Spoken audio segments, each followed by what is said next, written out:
सपने देखने वालों के लिए पूरी रात छोटी पड़ जाती है और सपने पूरा करने वालों के लिए पूरा दिन छोटा पड़ जाता है।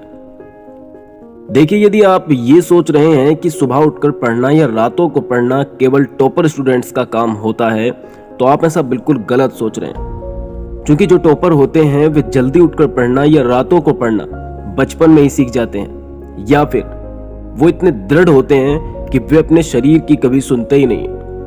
वो केवल अपने मन की सुनते हैं। जो एक बार सोच लेते हैं वो उसे कर रहते हैं। वो कभी भी अपने शरीर के दर्द को महसूस नहीं करते हैं। अब आप ये सोच रहे होंगे कि बचपन से भला कोई कैसे जल्दी उठकर पढ़ना सीख सकता है। तो देखिए, जब आप छोटे होते हैं तो आपको अपने शरीर की कोई फिक्र नहीं होती है। आपको ये पता नहीं होता है कि 8 घंटे की नींद लेना आवश्यक है।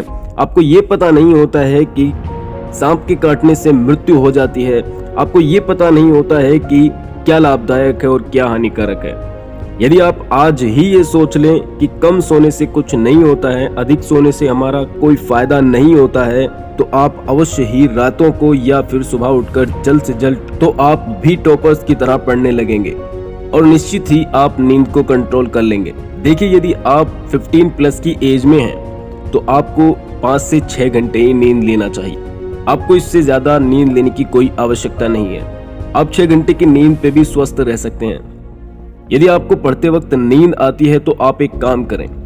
आपको जब पढ़ते पढ़ते इतनी जोर की नींद आए कि आपकी आंखें झपकने लगें, आपको करना यह है कि आपको 12 से 15 मिनट का एक अलार्म लगाना है और सो जाना है। केवल 12 से 15 मिनट, इससे ज्यादा नहीं होना चाहिए। और ये भी आप तब करेंगे जब आपकी आंखें झपकने लगें। और 15 मिनट का अलार्म लगाने के बाद जब आप वापस से उठते हैं तो एक बार कुल्ला करके आप फिर से पढ़ने बैठ जाइए। ये निश्चित ही आपके लिए लाभदायक होगा और आपको फिर से नींद नहीं आएगी।